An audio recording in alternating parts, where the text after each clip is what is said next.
Hey everyone, it's me again, and welcome to our little space again. Alam niyo ba, madalas tayong nagtatanong sa iba, saan ka tumatakbo kapag pagod ka na? Or sino yung safe place mo? And more often than not, sasagutin natin ng tao. May tao tayong takbuhan eh. May tao tayong yakap. May mga taong nagpapatahimik ng isip natin. And that's very beautiful, no? Napakaganda na may taong nagpaparamdam sa'yo na safe ka. Pero let me ask you this. Saan ka pupunta kapag yung taong yun na mismo yung nagiging dahilan kung bakit ka nasasaktan? Sino yung takbuhan mo kapag yung safe place mo na yung mismong dahilan kung bakit ka nawasak? That's the question that kept me awake for so many nights. And today, I want to share with you kung paano ko na-realize ang pinakamahalagang aral na natutunan ko lately, na ang pinakaligtas na lugar na mahahanap ko sa buong mundo ay kung ano yung lugar na itatayo mo sa sarili mo. For the longest time, ganun din ako. I still remember one time I used to have a person para lang matawag na tahanan. Takbuhan ko siya anytime may something good or something bad na nangyari sa buong araw ko. Kaya nung umalis siya, parang nawalan din ako. Para akong naligaw. I built my whole world around other people that I let them be my happiness, my peace, my home. Yung kapag masaya sila, masaya ako. Kapag okay sila, okay din ako. Kapag nandyan sila, pakiramdam ko, I'm complete. Akala ko kasi kapag may kasama ka, hindi ka na mag-iisa. Akala ko pag may nagmamahal sa'yo, hindi ka na masasaktan. Akala ko yung pagmamahal ng iba ay sapat na para maging buo ka. Pero mali pala. Kasi ang totoo, kapag ang kaligtasan mo ay nakadepende sa tao, hindi ka talaga ligtas. Kasi tao lang sila eh. Pwede silang magbago. Pwede silang magsawa. Pwede silang umalis. Pwedeng sila yung maging reason kung bakit ka masisira. Tapos hindi mo yun aasahan. And then what happens next? Nandyan ka na lang bigla. Nakaupo ka na lang sa gitna ng broken self mo, nagtatanong, saan na ako pupunta ngayon? Ang sakit isipin na yung taong pinagkatiwalaan mo ng lahat, yung taong tinuring mo ng tahanan, siya rin yung taong nagtulak sa'yo palabas. And suddenly, wala ka nang matakbuhan. Wala nang uuwian. Kasi yung uwi mo, nasa kanya na. So, paano mo nga ba siya sisimulan?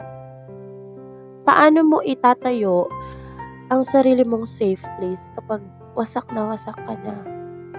Una, hindi mo kailangan maging buo agad. Hindi mo kailangang ayusin lahat ngayon din. Being your own safe place starts with something simple. Kapag umiiyak ka na, huwag mong pagalitan ang sarili mo. Instead, hug yourself. Yakapin mo siya. Sabihin mo na, okay lang na umiyak. Okay lang na masaktan. Kasi, andito lang naman ako. At hindi kita iiwan. Ibig sabihin yan, ikaw na yung magiging taong kailangan mo noong mga panahon na ang kailangan mo ay ibang tao. Kapag may nagawa kang mali, hindi mo kailangan parusahan ang sarili mo ng paulit-ulit. Patawarin mo siya the way you'd forgive someone you love. Kapag pagod ka na, ipahinga mo siya. Hindi mo kailangan laging malakas. Being your own safe place means you don't abandon yourself just because the world did. Kapag tahimik na ang lahat, kapag wala ng ibang tao, nandyan ka pa rin para sa sarili mo. You stay. You listen. You understand. You love even when it's hard. Ito yung pakiramdam na kahit iwan ka ng lahat, kahit magbago ang lahat, kahit mawala na ang lahat, hindi ka mawawala sa sarili mo. Kasi nandyan ka pa rin. And that, my friends, yan ang tunay na safe place. And I want to be honest with you all, hindi ito madali. Hindi ito parang i-flick mo lang ang daliri mo tapos okay ka na. No. May mga araw na sobrang hirap pa rin.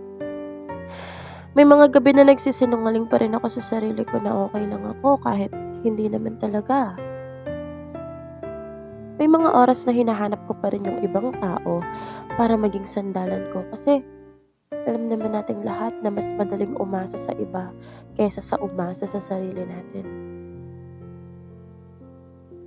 Pero alam niyo ba kung anong maganda? Kahit paunti-unti, may pagbabago.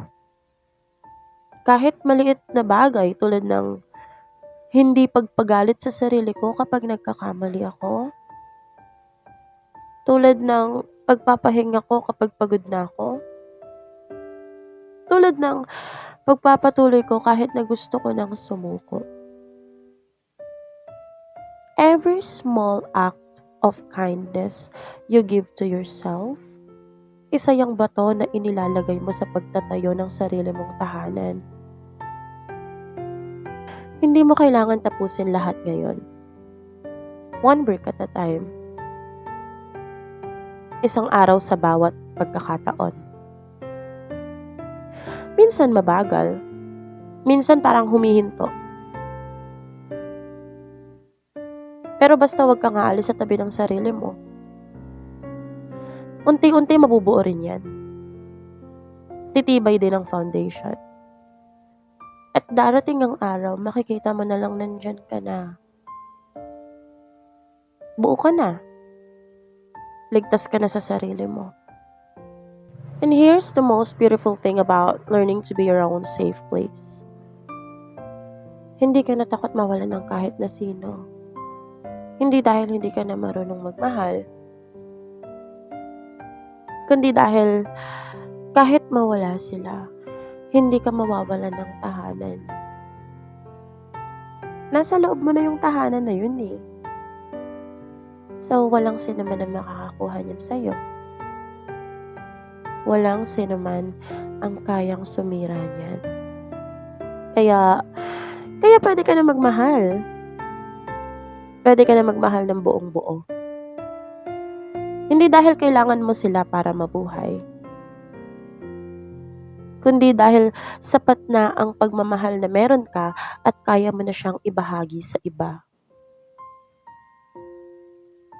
Pwede mong mahalin sila ng walang takot na iiwan ka nila.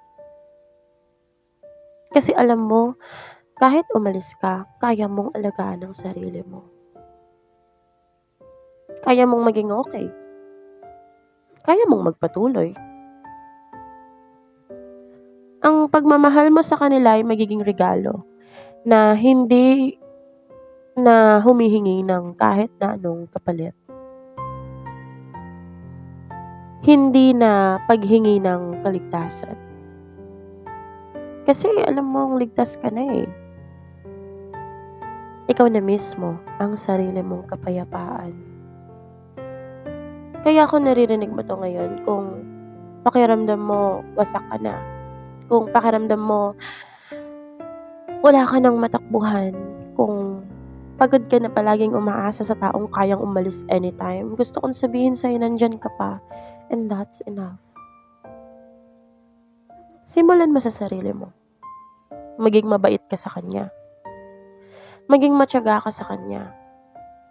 I-build mo yung tahanan na hindi kayang sirain ng kahit sino man. At tandaan mo, ikaw ang pinakamahalagang taong makakasama mo habang buhay.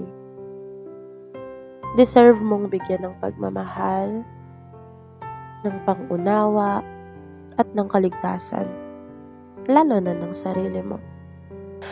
Salamat sa pakikinig, guys. Sana naiwan ko sa inyo ang isang bagay ngayon na hindi ka nag-iisa. At unti-unti kaya mo ring maging safe place mo ang sarili mo. Ingat kayo palagi and be good to your heart. See you on the next one.